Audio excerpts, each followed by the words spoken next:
Vəfat etmiş ailə başçısının pensiyasının kimlər tərəfindən alınacağı qanunla dəqiq müəyyən edilib.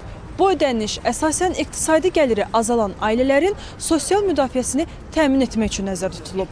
Bəs pensiyanı almaq üçün hansı sənədlər tələb olunur və müraciət prosesi necə aparılır?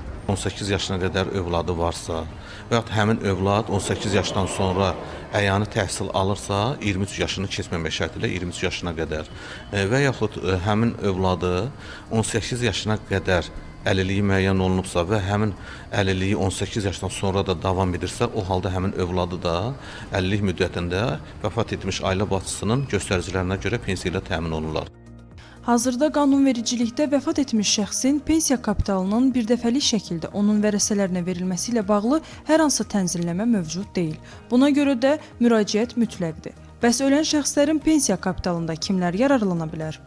Əmək qabiliyyəti olmayan ailə üzvləri digər orqanların məlumat bazalarında varsa, mövcuddursa, o halda heç bir sənəd tələb olunmadan sistem üzərindən həmin ailə üzvləri aşkar olunur. Bu məlumatlar əgər digər sistemlərdə, aidiyyatı sistemlərdə, bazalarda olmadıqda isə yenə də həmin şəxslər fərdi qaydada fondun yerli bölmələrinə və yaxud da istənilən dost mərkəzlərinə müraciət etməklə o pensiya qurundan istifadə edə bilərlər. Bundan başqa vəfat edən şəxsin pensiyası həmrəylik prinsipi ilə xərclənir. Yəni fərdi uçot əsasında toplanmasına baxmayaraq yığılan vəsait digər şəxslərin pensiyalarının ödənilməsinə yönəldilir.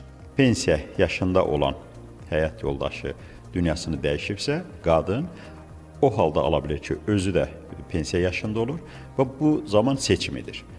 Həyat yoldaşınınmı pensiya həcmi çoxdur, yoxsa özününmü? Hansı pensiyanın həcmi çoxdursa, həmin pensiyanı alma hüququ var. Həm hüquqi bazada, həm də tətbiqdə məsələ ilə bağlı irəliləyişlər olsa da, əksər vətəndaşlar bu prosesdən xəbərsizdir. Eyni zamanda vəfat etmiş həyat yoldaşını əgər pensiya hüququnu əldə etdikdə arvadının yaşının hansı olması fərqi yoxdur. Mütləq şəkildə onun övladı, yəni onların birgə nikahdan doğulmuş övladının 8 yaşına qədər olması ona əsas verir ki, həmin qadın, həmin kişi ölmüş həyat yoldaşının pensiyasını əldə eləsin. Burada mütləq şəkildə tələb ondan ibarətdir ki, əgər tərəflər daha yüksək pensiya məbləğini əldə etmək istəyirlərsə, özünün pensiyasından imtina etməklə bağlı müraciət etməlidir. Həmçinin vəfat etmiş ailə başçısı yaşa və ya əlilliyə görə pensiyaçı olubsa, bu zaman proses fərqli olur. Belə ki, ailə üzvləri üçün ailə başçısını itirməyə görə pensiyanın məbləği vəfat edənin pensiyanın onun ailəsinin əmək qabiliyyətli olmayan üzvlərinin sayına nisbəti şəklində müəyyənləşdirilir. Əzizə Mahmudzadə, Nail Şahbazov, Telesəhər.